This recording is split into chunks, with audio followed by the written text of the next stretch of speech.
Stop scrolling for a second, because what I'm about to share with you might completely change the way you look at money, fear, and your entire life. And I mean that seriously. Stay with me till the end, because there's something I'm going to tell you in the last moments. Something most people never hear, and it's the piece that makes everything finally click. I once had a woman stand in front of me, hands shaking, eyes filled with tears. She was trying so hard to hold back. She opened her purse and showed me everything she had in the world at that moment.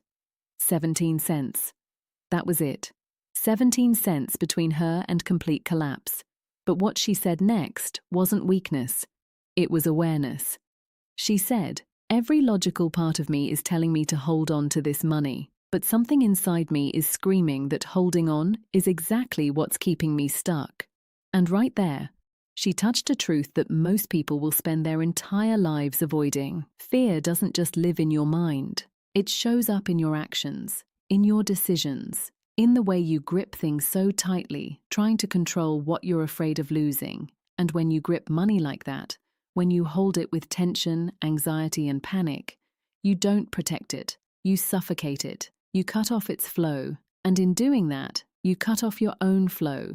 Now listen carefully, because this is where people misunderstand everything. This is not about being careless. This is not about pretending you're rich when you're struggling. This is about understanding a law so precise, so consistent, that once you truly see it, you can never go back to thinking the same way again.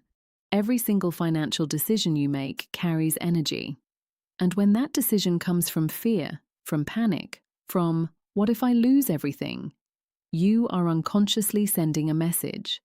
Not through your words, but through your state. And that message is simple. There is not enough. And life reflects that right back. But the moment you shift, even slightly, everything begins to change. When you start making decisions from trust, from calm, from a quiet knowing that what you give, what you spend, what you release, is not gone, but circulating. You step into a completely different reality. You stop being someone who is trying to hold on, and you become someone through whom things flow, and life responds to that version of you differently. I've seen it happen too many times to call it coincidence. A woman comes in, desperate for rent money, completely overwhelmed, her entire mind locked onto one problem. I need this money or everything falls apart. But that energy, that desperation, it doesn't attract, it repels. So instead of telling her to focus harder on the rent, I tell her something that sounds almost insane at first.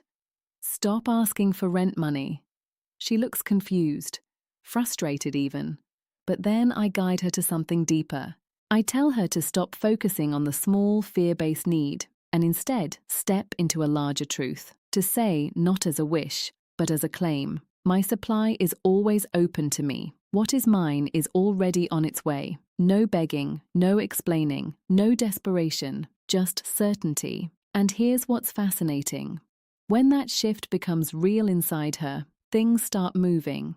Not always in the way she expected, not always from the source she imagined, but somehow the solution arrives, on time, in full, again and again. Because life is not responding to your requests, it's responding to your state.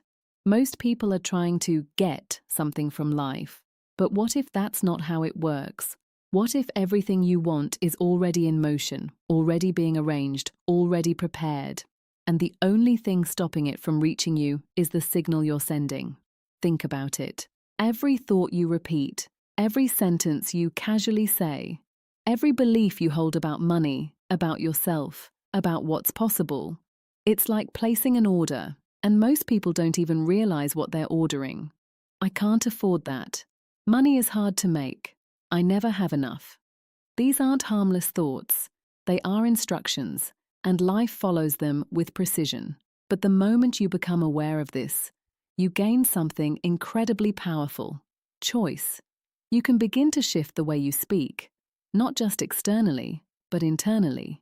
You stop narrating your lack and start claiming your direction, not in a fake, forced way, but in a grounded, calm certainty.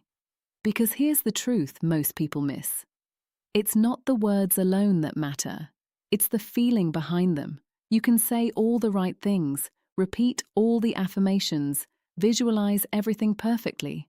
But if underneath it all there's fear, doubt, tension, then you're sending mixed signals. And life doesn't respond to confusion. It responds to clarity. That's why the real shift happens when you stop trying to convince yourself and instead start aligning yourself. And before you go any further, just notice what you're feeling right now.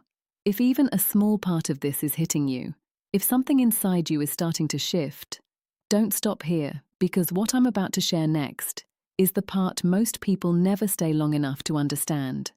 And it's exactly why nothing changes for them. So stay with me, because in the next few minutes, something is going to click for you in a way it never has before. When you begin to feel, even for a moment, what it would be like if things were already working out, not hoping, not wishing, knowing. That calm, quiet confidence, that's the signal. And once that becomes natural to you, things begin to rearrange. Opportunities appear where you didn't see them before. People reach out unexpectedly. Solutions that felt impossible suddenly feel obvious. It's not magic, it's alignment. But here's where most people quit. They try it for a few days, maybe a week. And when they don't see immediate results, they go right back to fear. They plant the seed and then dig it up every day to check if it's growing. And of course, nothing grows like that. There is always a period where nothing seems to be happening. But beneath the surface, everything is changing. Just like a seed in the soil, you don't see it at first. But that doesn't mean it's not working. Your job is not to force the result. Your job is to stay aligned long enough for the result to catch up. And that requires something most people avoid. Consistency in your inner world. Watching your thoughts, catching your patterns, not judging yourself, but becoming aware. Because the patterns you don't see are the ones controlling everything. I've seen people who say they want abundance, but deep down believe they don't deserve it. People who say they want success, but are afraid of what comes with it. People who want money, but associate it with guilt, pressure, or loss. And as long as those hidden beliefs are running, nothing on the surface will stick. So the real work isn't just repeating new thoughts, it's uncovering the old ones, seeing them clearly, and choosing, deliberately, to no longer let them define you. Because the moment you see a pattern, you are no longer controlled by it. And in that space, something new can begin. This is where everything shifts, not outside first, but inside. You stop reacting and start creating. You stop waiting and start aligning. You stop chasing and start allowing. And life responds. Now here's the part I told you to stay till the end for. The thing most people never hear. The reason this works for some and never works for others. It's not about how many times you repeat something. It's not about how perfectly you visualize. It's about one thing: identity, who you believe you are at your core, because everything you experience will always match that. If you see yourself as someone who struggles, you will find ways to struggle. If you see yourself as someone who receives, who flows, who is supported, life will start to reflect that, not instantly, but inevitably. So the real question is not, how do I get more money? The real question is, who am I being when I think about money? Because the moment that changes, everything else follows. And before you go, let me leave you with this. Imagine watching just one video and feeling inspired, but then going back to the same old patterns the next day. Nothing really changes, right? Now imagine this instead. Every video you watch starts building on the last one, slowly rewiring the way you think, the way you feel, the way you act, until one day you wake up and realize you're not the same person anymore. That's how real transformation happens, not in one moment, but in consistent shifts. So if something inside you felt different while listening to this, don't ignore it. Stay with it. Watch the next video, and the one after that, because each one is designed to take you deeper. And if you're serious about changing your life, then subscribe. Not just to a channel, but to a new version of yourself that's already waiting for you.